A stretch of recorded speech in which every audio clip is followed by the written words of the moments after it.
কয়েকদিন আগে একটা ভিডিওতে আমি আপনাদের বলেছিলাম আমি শরৎচন্দ্রের বাড়ি ঘুরতে গেছিলাম, কিন্তু ওখানে গিয়ে কী কী দেখেছি সেটা আর আপনাদের সাথে শেয়ার করা হয়নি। প্রথমেই বাড়িতে ঢুকে বাম দিকে দেখলাম ওনার লেখার ঘর। দুটো ঘর ছিল, একটা ছিল লেখার ঘর আর একটা ছিল বসার ঘর। তারপরে চলে এলাম বাড়ির একদম পেছন দিকে, যেখানে ছিল ধানের গোলা আর রান্নাঘর।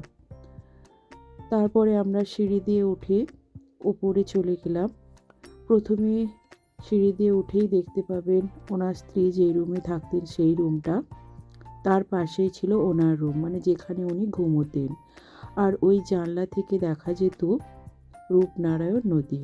যেই রুমটাতে উনি থাকতেন তার ঠিক জানালা দিয়েই দেখা যেত রূপনারায়ণ নদী। কতটা আপনাদেরকে দেখানোর চেষ্টা করছি।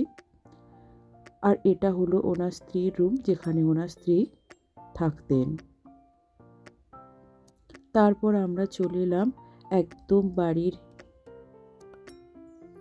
পেছন দিকে, মানে সিঁড়ি থেকে নেমে বাড়ির পেছন দিকে চলে এলাম, যেখানে ছিল ওনার সমাধিস্থল। এখানে তিনজনের সমাধিস্থল ছিল: হিরণ্যময়ী দেবী, স্বামী দেবানন্দ আর শরৎচন্দ্র চট্টোপাধ্যায়। আজকের ভিডিওটা আপনাদের কেমন লাগলো অবশ্যই কমেন্টে জানাবেন। ভালো লাগলে লাইক, শেয়ার এবং সাবস্ক্রাইব করে দেবেন।